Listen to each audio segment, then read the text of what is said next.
Putrajaya was named after Malaysia's first Prime Minister, the late Tunku Abdul Rahman Putra Al-Haj.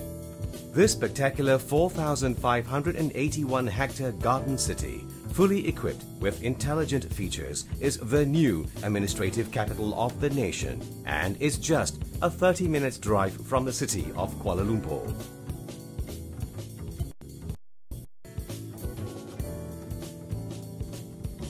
Designed to be the nation's leading center for staging national events and formal parades, Dataran Putra or Putra Square is one of the most attractive landmarks in Putrajaya.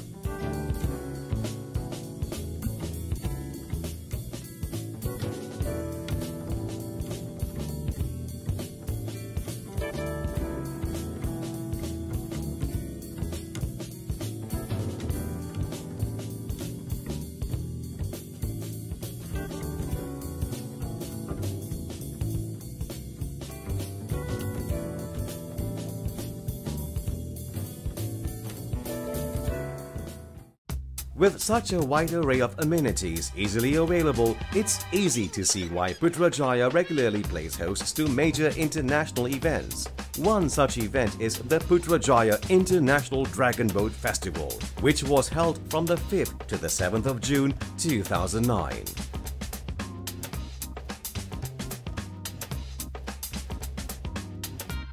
It attracted more than 1,500 participants from 30 local teams and 20 foreign teams from countries like Britain, China, Hong Kong, Indonesia, Japan, Macau and Singapore.